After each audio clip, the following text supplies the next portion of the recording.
یہ کوئی افسانہ نہیں، یہ قرآن کی بیان کردہ ایک عظیم حقیقت ہے۔ حضرت سلیمان علیہ السلام اللہ کے برگزیدہ نبی تھے۔ حضرت داؤد علیہ السلام کے فرزند تھے۔ اللہ نے انہیں ایسی حکمت، علم اور اقتدار عطا فرمایا جو تاریخ انسانی میں بے مثال ہے۔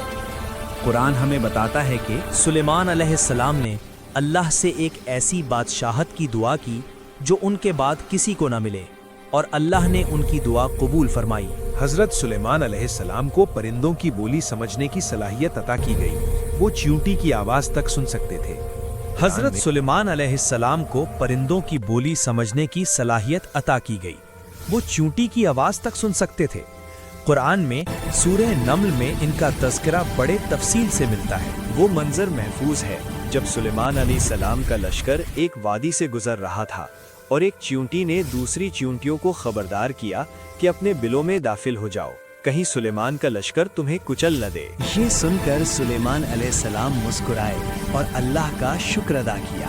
یہ بادشاہت غرور کی نہیں، شکر اور اطاعت کی بادشاہت تھی۔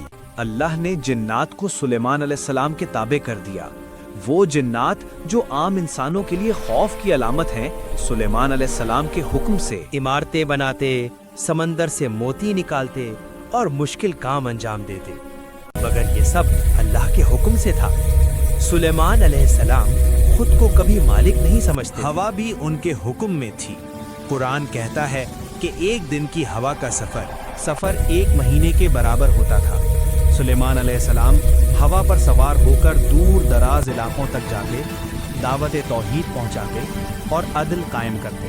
پھر وہ عظیم واقعہ آیا، ملکہ سبا بلقیس کا واقعہ۔ ایک ہدہد پرندہ خبر لایا کہ سبا میں ایک قوم ہے جو سورج کی عبادت کرتی ہے۔ سلیمان علیہ السلام نے فوراً دعوت کا پیغام بھیجا، طاقت کے ساتھ نہیں بلکہ حق کے ساتھ۔ جب بلقیس سلیمان علیہ السلام کے دربار میں پہنچی تو اس نے ایسی حکمت، عدل اور اللہ کی نشانیاں دیکھیں کہ اس کا دل کھل گیا۔ اس نے اعلان کیا، میں سلیمان کے ساتھ اللہ رب العالمین پر ایمان لاتی ہوں۔